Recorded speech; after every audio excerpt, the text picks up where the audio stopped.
Assalamualaikum warahmatullahi wabarakatuh. Berjumpa kembali dengan saya, Mbak Me. Kali ini akan sharing sedikit tentang bagaimana menghitung masa subur pada seorang ibu. Jadi dengan kita mengetahui masa subur, kita akan bisa memprogram istilahnya kapan kita bisa kepingin hamil atau malah untuk biar kita tidak hamil, seperti itu. Jadi bagaimana cara kita menghitung masa subur? Ikuti. Cara menentukan masa subur pada seorang wanita, pertama kita harus mengetahui hari pertama haid terakhir.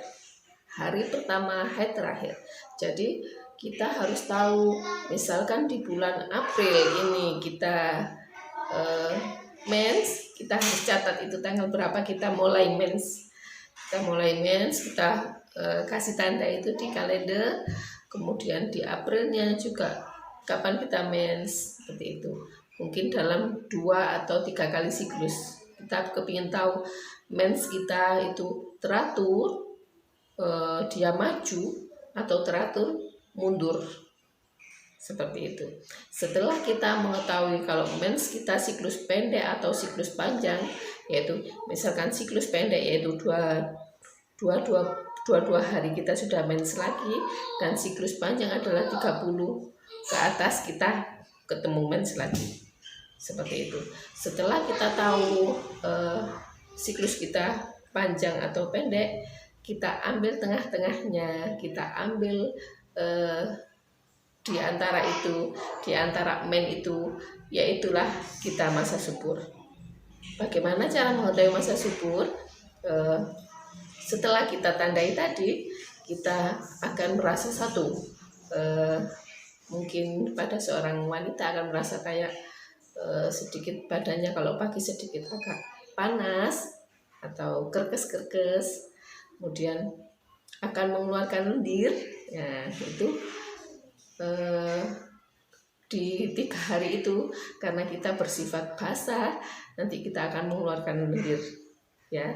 Jadi itu masa subur. Bagaimanapun itu, setelah kita tahu masa subur itu, kita bisa sebagai untuk kontrasepsi, namanya kontrasepsi kalender, ataupun untuk kita program kehamilan. Jadi kita akan mengetahui dengan dihitung itu tadi, ya.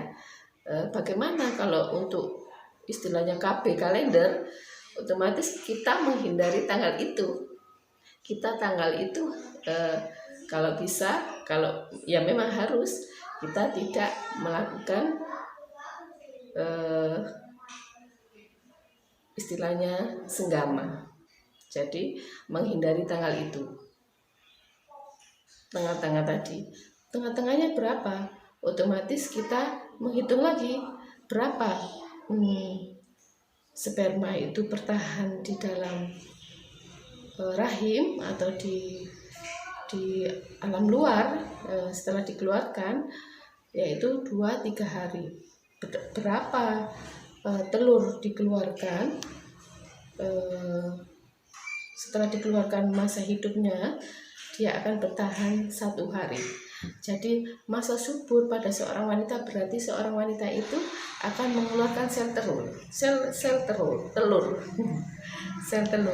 Jadi kita menghindari setelah diambil tengah-tengah itu, berapa hari kita ambil kemudian, berarti 3 hari. Nanti telurnya ketemu sama sperma otomatis, ya kan?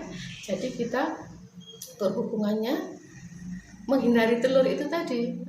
Seperti itu. Jadi sekiranya kita ngambil masa suburnya yaitu di tengah-tengah itu, misalkan tanggal 14 sampai 16, otomatis kita memperkirakan telur itu 14 sampai 15, ya kan, bertahan telur itu.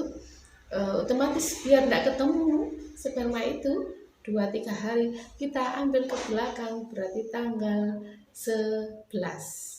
Terus 15 kemudian keluar kita, berarti 3 hari ke belakang, berarti sampai tanggal 17. Itu kita menghindari di tanggal itu kalau kita memang kontrasepsi kalender seperti itu. Dimengerti? Ya, terima kasih. Wassalamualaikum warahmatullahi wabarakatuh.